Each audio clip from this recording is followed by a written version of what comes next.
A paz do Senhor, amados, um bom dia a todos. Espero que esteja tudo bem com você e com a sua casa. Hoje é o dia 189 da nossa leitura anual. Fique conosco.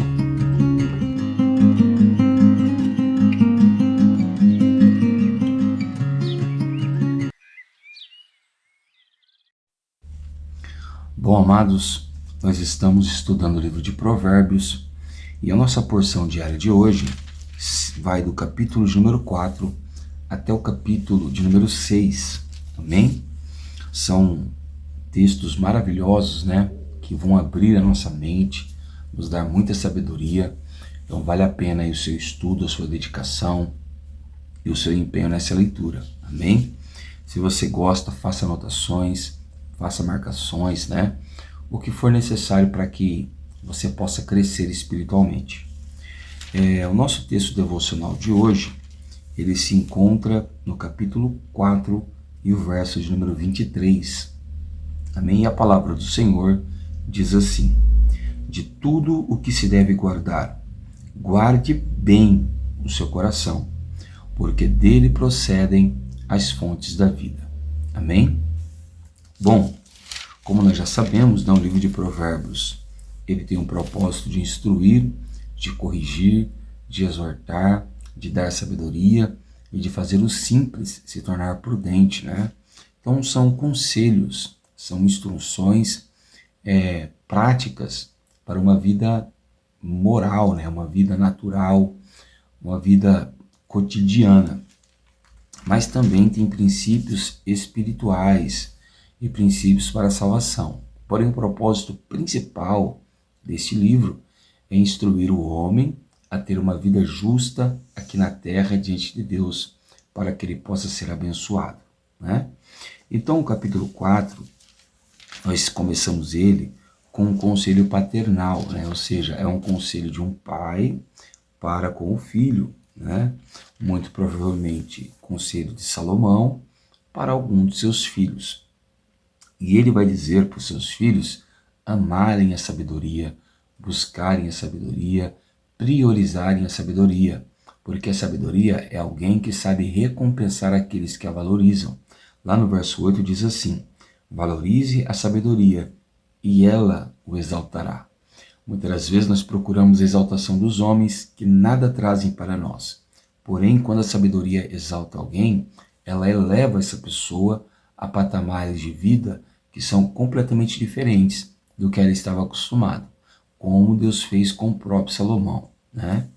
Depois ele diz algo muito interessante, que os filhos de hoje, os jovens de hoje, estão completamente esquecidos e não dão valor. Está lá no verso 10, diz assim: meu filho, escute e aceite as minhas palavras, e os anos da sua vida se multiplicarão. Então Salomão está dizendo: filho, escute a palavra do teu pai, e não somente escuta, mas aceita, e assim os seus anos de vida vão ser multiplicados. Então, ou seja, um filho acostumado a aprender e a ser disciplinado pelo pai, ele vai viver muitos anos de vida. Irmãos, isso é uma promessa bíblica, certo? Nós não estamos fazendo interpretação errônea, não. Está escrito aqui. Então, nós temos que aprender a valorizar as palavras dos nossos pais, respeitá-los, mesmo que às vezes eles digam uma coisa ou outra que não seja tão sensata. Mas é a promessa de Deus honrar pai e mãe, né? Então temos que aprender a ouvir os conselhos dos nossos pais. No capítulo 5, a advertência aqui é muito focada e deixa muito explícito o problema de alguém ouvir a mulher imoral. Aqui está falando da mulher imoral, mas nós poderíamos falar também de um homem imoral dentro da sociedade que nós vivemos hoje, né? E ele diz que os lábios da mulher imoral são doces como mel, mas quando você desfruta do prazer com essa mulher, você vai descobrir que o fim daquelas palavras que ela te fez, que ela te falou para te seduzir, será amargo como o fel, né? Então nós temos que tomar um cuidado muito grande com as palavras de elogios. Muitas das vezes você está num ambiente de lazer, né?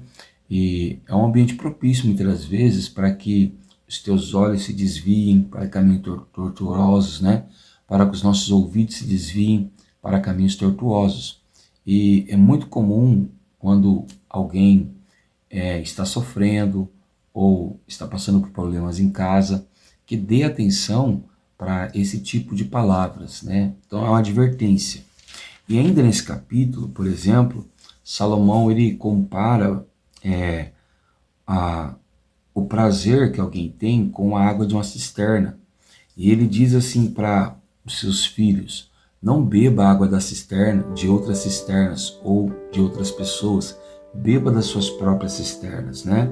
E também ele diz: por que você derramaria lá fora, né, as águas da sua fonte, do seu ribeiro?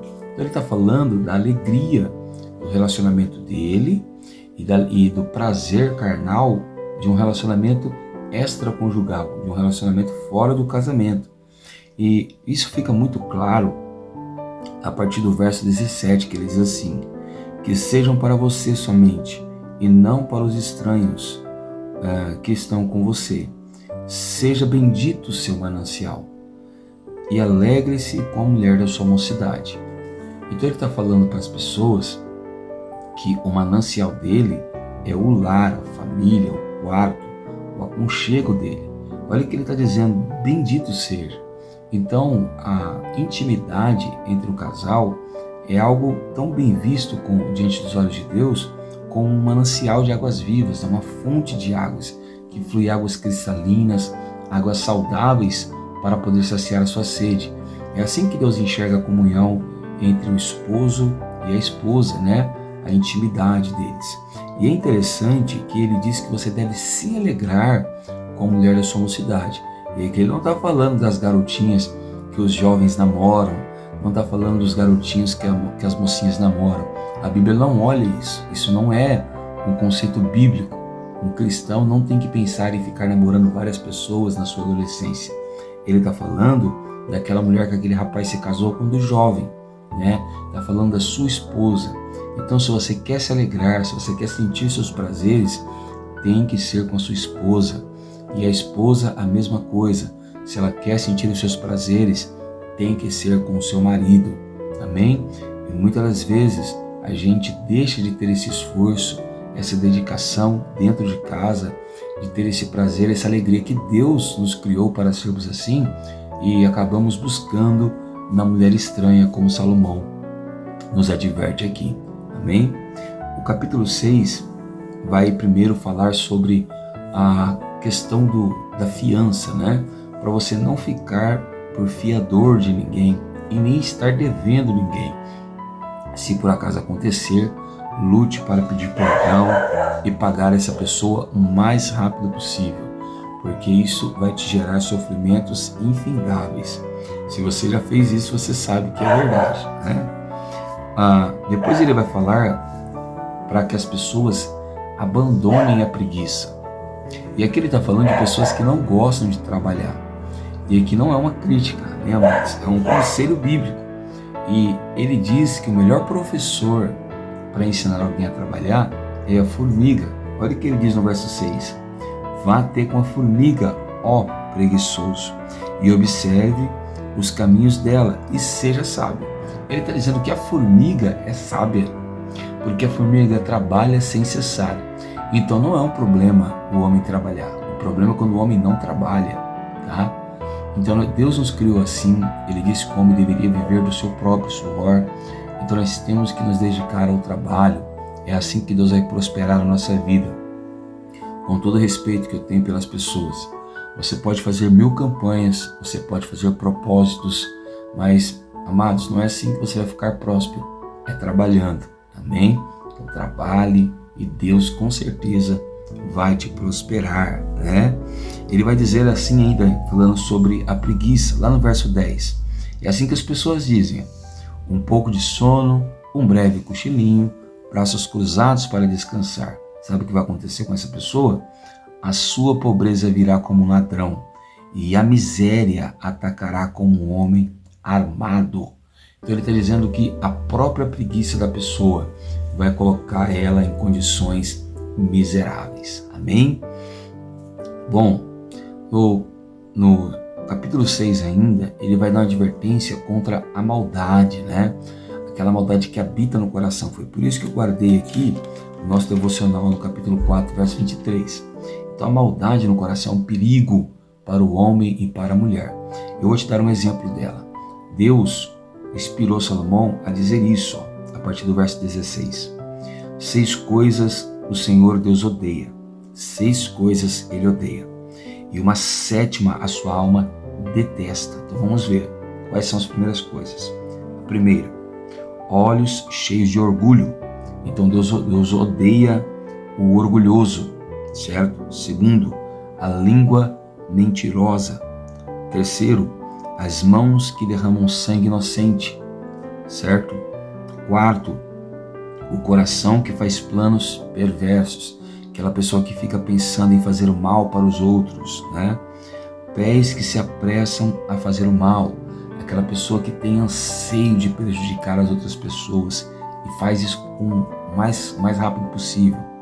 E 19, a testemunha falsa que profere mentiras. É você falar algo contra o seu irmão que não é verdade. E quantas pessoas vão em juízo fazer isso? Deus odeia esse tipo de comportamento. E a última é o que nós fazemos muito e não deveríamos, que é o quê?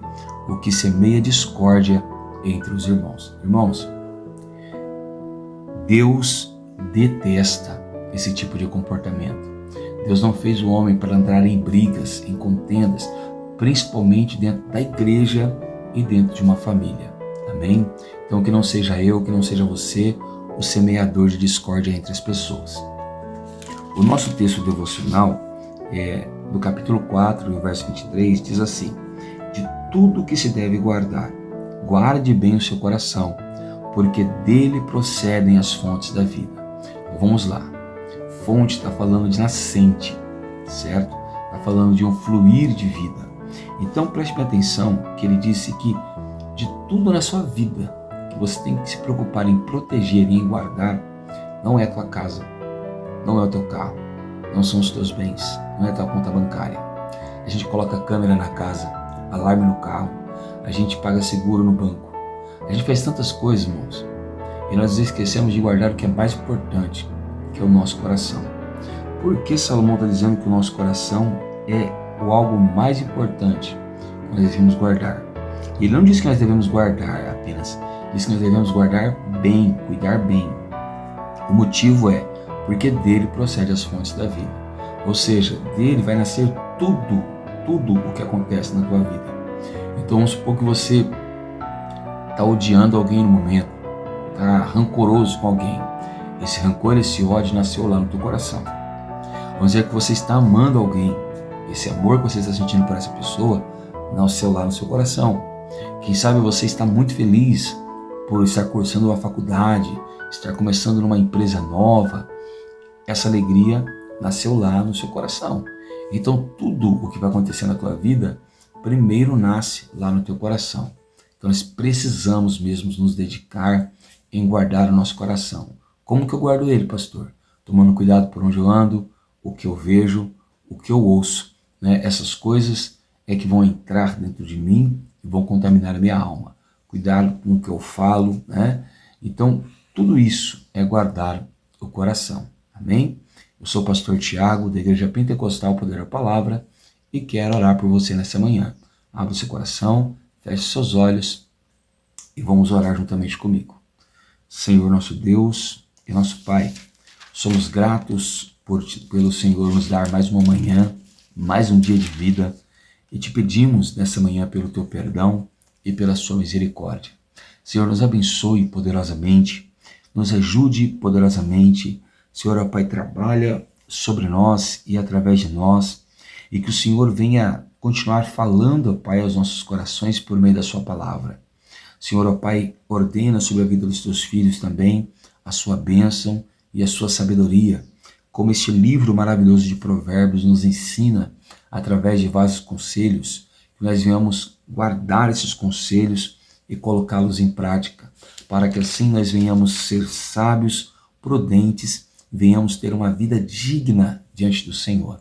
Libera sobre nós a sua bênção e o seu favor, ó Pai, não somente hoje, mas para todo sempre. Amém. Se você tem gostado do nosso trabalho, deixa o like aí no vídeo, irmão. Compartilha com alguém que precisa dessa palavra e se inscreva no canal, ativando o sininho. Assim, todas as manhãs, nós vamos estar juntos aqui estudando a palavra do Senhor. Amém? Que Deus te abençoe, fique com Ele e tenha uma ótima segunda-feira.